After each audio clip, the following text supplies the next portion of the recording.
places where you expect to feel uneasy, dark alleys, abandoned buildings, or lonely roads. But a brightly lit Walmart, packed with people, that should feel safe, right? This happened a few months ago at a Walmart I'd been to more times than I can count. It wasn't in a bad part of town, and I had never felt uneasy there before. That changed in one night. It was a weeknight around 9 p.m., a little later than we usually go shopping, but we needed a few things. We pulled into the parking lot of a grocery store we visit often, grabbed a cart, and headed inside.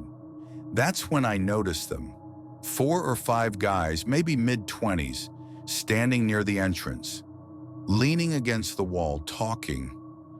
At first, they didn't seem out of place, just a group of friends hanging out. But as my mom and I walked by, I caught them glancing at us. I didn't think much of it. People look. It happens. We went straight to the produce section. As we moved through the store, I started seeing some of those same guys again. Not all of them at once, just 1 or 2 in each aisle. One was standing near the milk when we passed by, another near the canned food, a third by the frozen section. No matter which aisle we turned into, one of them always seemed to be there. At first, I thought it was just a coincidence, but I wanted to be sure. I turned down a random aisle we didn't need anything from. A few seconds later, one of them walked in too. That's when I knew it wasn't just in my head. I looked at my mom, and I could tell she noticed too. She gripped the shopping cart a little tighter, but we didn't say anything. Near the bread aisle, one of them got too close. He stood right in front of our cart, not shopping, not moving, just standing there. My mom hesitated, then slowly pulled the cart back and tried to walk around him. He smirked but finally stepped aside. At this point, we didn't want to be in the store any longer than we had to. We grabbed the last few things and went straight to the self-checkout. I was relieved, thinking it was over. But as we started scanning our groceries, I turned my head, and there they were. All 4 of them. They had barely anything to buy, maybe 1 or 2 small things, but they were moving slowly, dragging out their checkout process. More than that, they were watching us. My mom took out her phone and called my dad. She kept her voice low, but I knew she was telling him where we were, just in case. Then one of them moved closer. It was the guy with the hat. He walked up next to our cart, holding an empty candy wrapper. He locked eyes with me as he tossed it into the trash can beside our register, even though there was a trash can right next to his. It wasn't about throwing something away. It was a message. I didn't react. I just kept scanning items, pretending not to care. My mom whispered, "We're going to customer service." We finished checking out and walked straight to the front counter. She told the employee what was happening, and they called security right away. The men must have realized something was up because, within a minute, they left. The security guard, a tall man with a serious expression, walked us to the doors. He stepped outside first to check the parking lot. When he came back, his face was unreadable. "They're still out there," he said, "just standing by a car a few rows down." But as soon as he walked toward them, they got in and drove off. He made sure we got to our car safely and stayed until we drove away. I don't know what would have happened if we had walked straight out to the parking lot that night. I don't want to. I never saw them again after that. But now every time I go to Walmart, any Walmart, I pay attention. Because you never really know who's watching. Most people go to Walmart to shop, but not everyone is there for the same reason.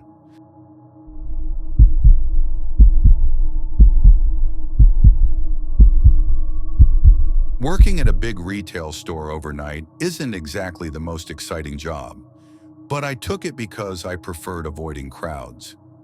I applied for a stocking position at a 24-hour superstore about 2 years ago. The idea was simple: just stock shelves while the store was mostly empty, with no customers to deal with. Everything was routine for the first couple of weeks. My manager trained me for a few days. Then I was left to work on my own like everyone else. The store was massive, and each of us was assigned certain aisles to stock before our shift ended. Most nights, I hardly interacted with anyone except for quick check-ins with coworkers. It was a Monday night when this happened. I arrived, clocked in at 11 p.m., got my assigned aisles, and started working. I wasn't really the social type, so I usually kept my head down and focused on getting through the night. While I was organizing a shelf, I felt a light tap on my shoulder. I turned around, a little startled, and saw a man standing there. He looked normal enough and politely asked where the restroom was. I gave him directions, and he thanked me before walking away. At first, I assumed he was just another new hire. Management had been hiring a lot of people lately, and since the store was still open to late-night shoppers, I didn't think much of it. A while later, as I moved on to another aisle, I noticed the same man standing at the end of it. He gave me an awkward wave, and something about him seemed off. He looked nervous, like he wanted to say something, but wasn't sure how. I asked if he needed help, and he hesitated before nodding. "Yeah, can you help me with something?" he stammered. I figured he might have made a mistake with his work or was looking for something in the stockroom, so I followed him without questioning it. We passed another employee on the way, and I noticed they gave me a strange look. That's when I started to feel like something wasn't right. The man led me toward the front service desk and then stopped. "It's right here. Can you grab it for me?" he said, stepping aside and pointing behind the counter. I leaned over slightly, trying to see what he was talking about. Before I could react, I felt something press into my lower back, a dull, solid object. He grabbed me roughly and whispered, "Stay quiet." It took a second to register, but I realized he was holding what felt like a gun. My entire body locked up. "Open the register," he ordered, keeping his voice low. I barely managed to tell him I was just a stalker and had no access to the registers. He didn't believe me. Every time I tried to explain, he grew more impatient, pressing the object harder against my back. Just then, another employee happened to walk by. The man turned his attention to them and demanded they open the register. The other employee froze, clearly just as terrified as I was. Trying to think fast, I told the man I could call the manager to unlock the register. He seemed to consider it for a second and nodded. I picked up the store phone, pretending to dial the manager's extension. But before anything else could happen, the other employee suddenly bolted, running full speed toward the back of the store. The man panicked. He shoved me forward, knocking me into the counter, and then took off in the opposite direction. As soon as I caught my breath, I called 911. The police reviewed the security footage and found that the man had been lurking in the store long before closing, waiting for the right moment.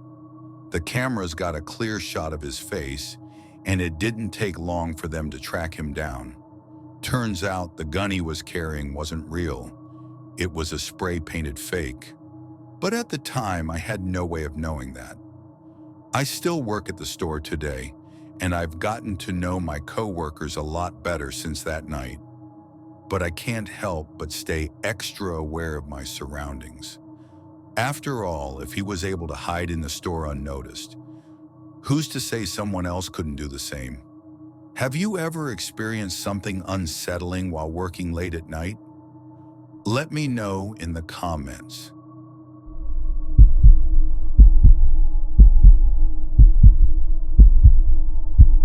I used to work at a Walmart before getting fired for something I never could have imagined. It still haunts me. I worked in the home goods section, rugs, curtains, and shelves. Nothing exciting.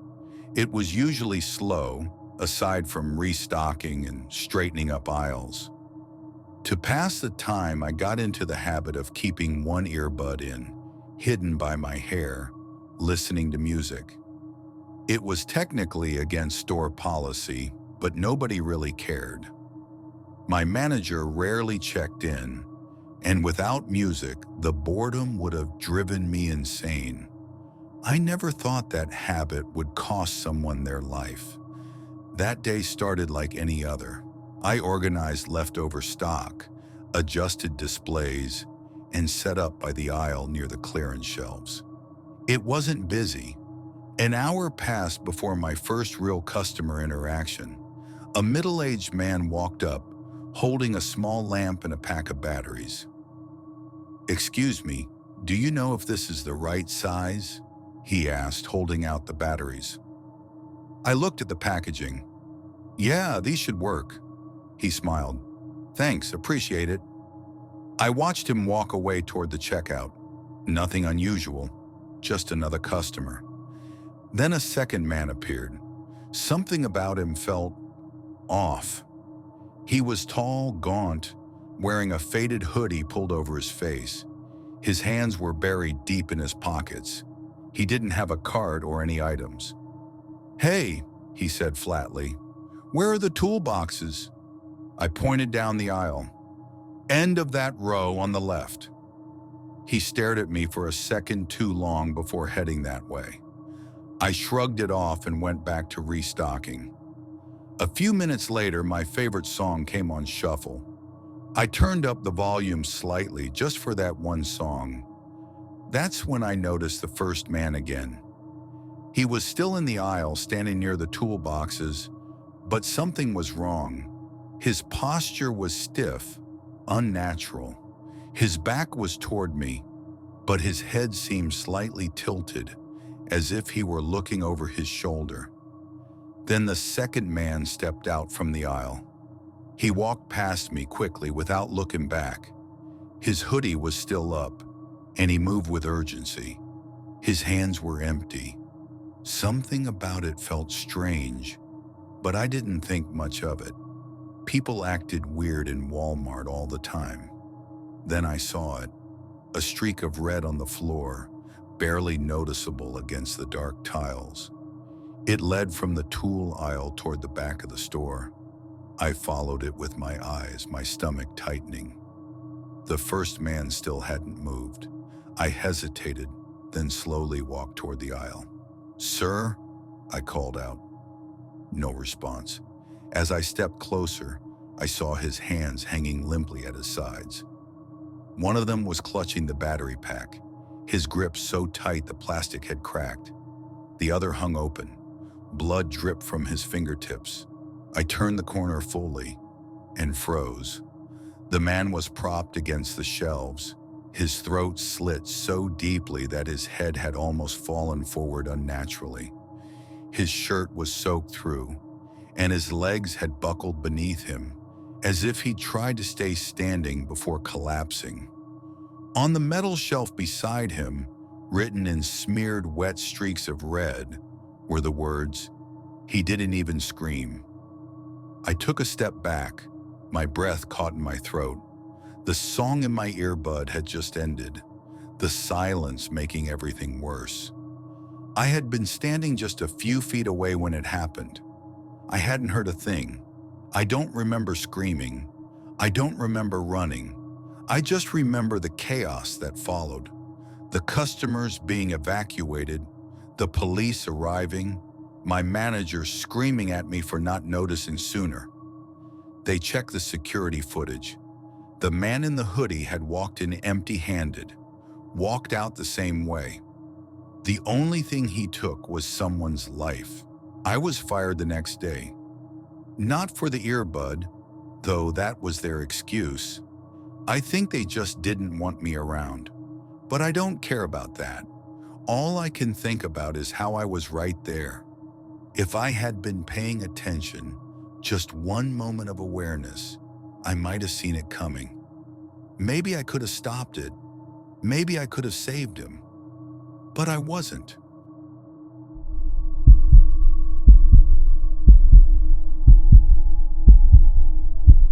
I used to work at Walmart in the clothing section, and my job was to keep the fitting rooms clean and organized. It wasn't exactly exciting work, but I didn't mind it until one night when I experienced something I'll never forget. It was a slow weekday night, and the store was quiet. Around 11 p.m., just before I was about to go on break, a man walked into the fitting room area. He was tall, thin, and wore a dirty hoodie pulled up over his head. His hands were shoved deep in his pockets, and something about him made me uneasy. "Do you need a fitting room, sir?" I asked. He didn't answer. He just nodded slowly and walked into one of the stalls. I sighed, assuming he was just another strange late-night customer. But after about 20 minutes, I realized he never came out. Normally, customers spent only a few minutes trying on clothes, and he hadn't even brought anything in with him. I knocked on the door. "Sir, do you need any help?" No answer. I knocked again, harder this time. "Sir, I have to check the fitting room soon." Still nothing. At this point, I was starting to feel nervous. I crouched down and looked under the door. The room was empty. There was no way he could have left without me seeing. There was only one entrance, and I had been standing near it the entire time. But the stall was completely vacant. I called my manager and he checked the security cameras. That's when things got even stranger. The footage showed the man walking into the fitting room, but there was no footage of him ever leaving. He simply vanished. I never saw him again, but from that night on, I always felt like someone was watching me whenever I stepped into the fitting room area, and I wasn't the only one. Other employees started reporting strange feelings, cold spots, and even whispers when no one else was around. Some say Walmart stores are built on old land with dark histories. I don't know if that's true, but I do know one thing. Whatever happened that night, it wasn't normal.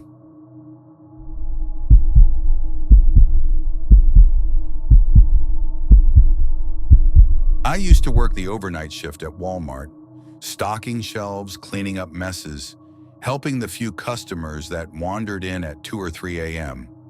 It was usually quiet, peaceful even, but after what happened that night, I don't think I'll ever step into a Walmart again. That night started like any other. It was just me, a few co-workers, and maybe 4 or 5 customers in the entire store. I was stocking shelves in the frozen food section when I saw him. A man standing at the end of the aisle. At first, I didn't pay much attention, just another late-night shopper, but something felt off. He was too still.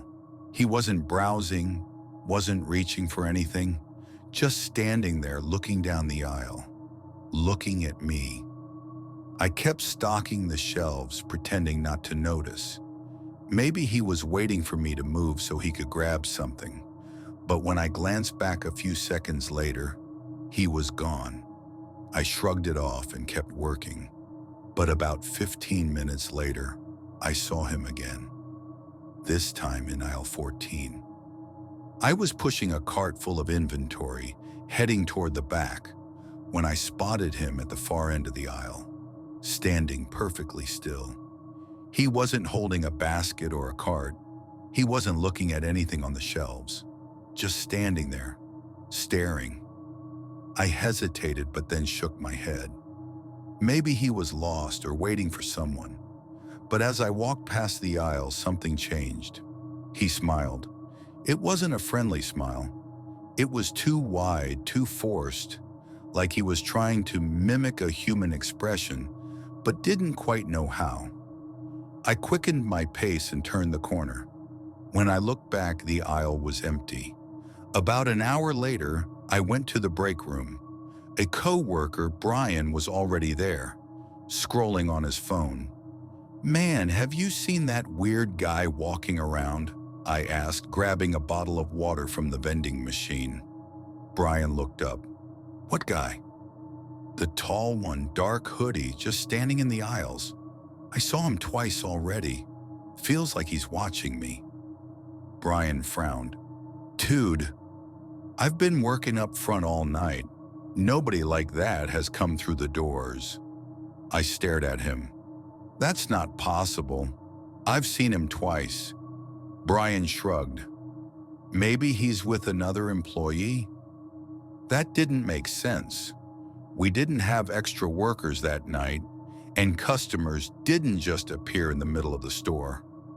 I decided to check the security cameras.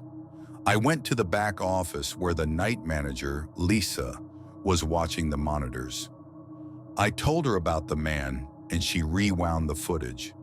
The camera for aisle 14 showed the shelves, the bright fluorescent lights, the empty walkway, but no man, no one at all.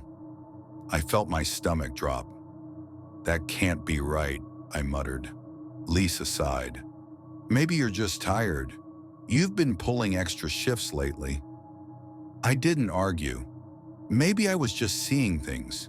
Maybe it was a trick of the light. But I knew what I saw. I tried to shake it off and went back to work. By then, it was almost 4 a.m. The store was completely empty except for me, Brian, and Lisa. I was restocking some items near the back when I heard it, a scraping sound, like something being dragged across the floor. It was coming from the storage room. I froze. Everyone was supposed to be out on the floor. No one should have been in there. I took a step closer, listening. Silence. I exhaled and reached for the door handle. It was already slightly open. I pushed it wider and stepped inside. The room was dimly lit, filled with rows of shelves stacked with extra inventory. Nothing seemed out of place. But then, I saw it. Something crouched at the far end of the storage room. It was the man. But he wasn't standing anymore. He was on all fours, his back arched unnaturally, his fingers pressed flat against the floor. His head was tilted at an odd angle, and he was staring straight at me.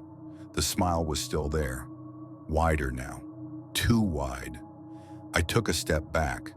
My foot scraped against the floor, and the sound echoed through the room. His head twitched like he was listening. Then, without warning, he moved. Not like a person.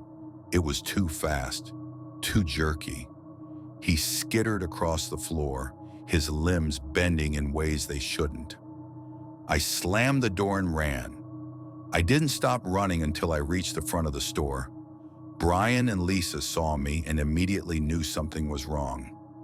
There's someone in the storage room," I gasped. Brian frowned. "No way, man. I was just back there." "I saw him," I almost yelled. "He was—" A loud crash came from the back. Lisa grabbed the phone to call security, but before she could dial, the store speakers crackled. Then a voice. Low, distorted. "Aisle 14. The lights flickered. I didn't wait. I ran straight out of the store. I quit the next morning. Didn't even go back for my last paycheck. Lisa and Brian told me later that they checked the security footage again after I left, and this time they saw something. At 3:57 a.m., the cameras in aisle 14 glitched. For exactly 5 seconds, a figure appeared, tall, dark, standing completely still. The footage cut to static, and when it came back, the aisle was empty again. No one ever saw the man again after that night. But sometimes the overnight workers say they still hear something, a low scratching sound, coming from the storage room.